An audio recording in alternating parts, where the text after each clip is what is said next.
I think if you're in a developing country and you're trying to export any product, the product should be in demand of billions of dollars. And this is very important because the larger the demand for the product, that means the more the space and the larger the size of the pie where you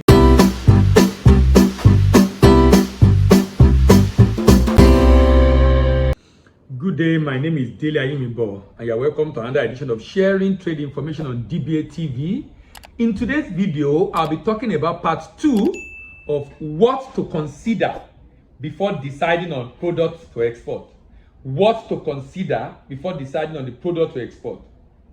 What should you be considering before deciding on the product that you want to export? In part 1, I talked about prohibition list. The fact that if there is prohibition in your country, that should be a reason not to. If the product is prohibited, that should be a reason not to look at that product for export. Prohibition list. The second on my list, which I'll be talking about today, is potential market. Potential market. Now, if a product is not on the prohibition list, the next thing I'm asking myself is there a potential market? Is there a potential market for this product?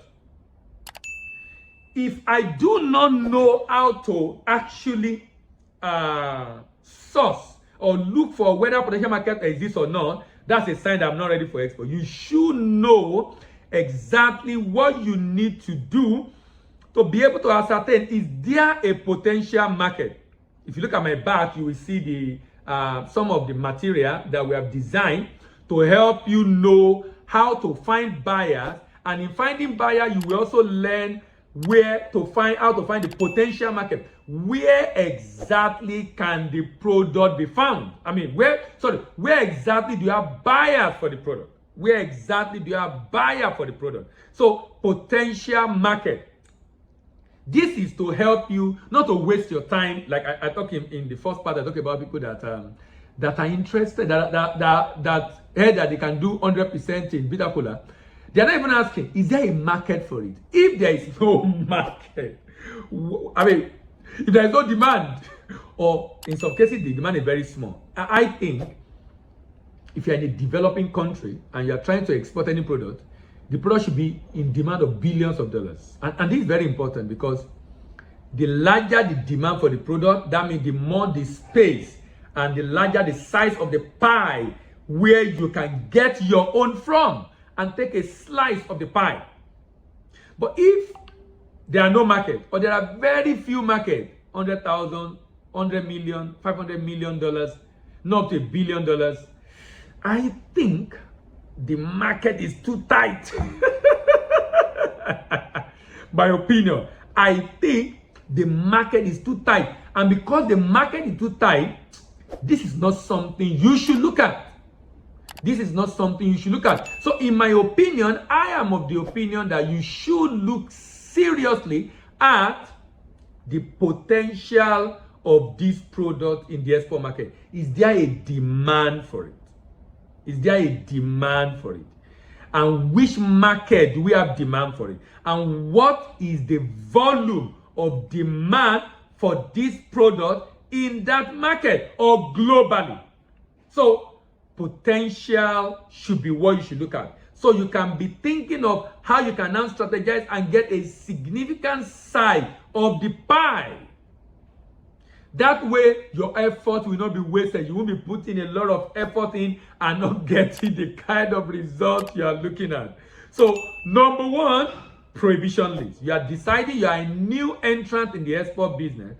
You are looking at for the product or item to export. Number 1 thing you need to consider, prohibition list. Number 2, potential. In fact, to let you know how serious potential is, many people begin to make effort to export the product before they realize there's no market for this thing. The market is so small. When the market is very small, the competition will be too much. You will not have to fight a lot on prices because the market is small. And it doesn't matter whether it's commodity, it doesn't matter whether it's finished goods.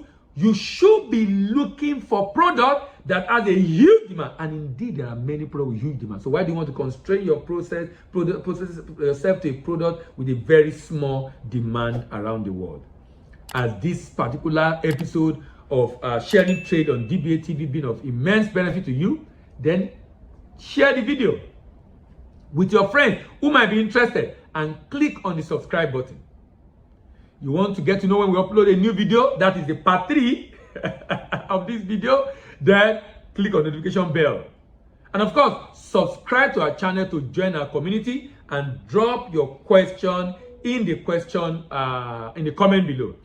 In the next video, I'll be talking about the next thing you should consider before you decide on the product to export, and that is the purchaser. My name remains Dela Imebo, and I'm your export doctor, and I'm signing out.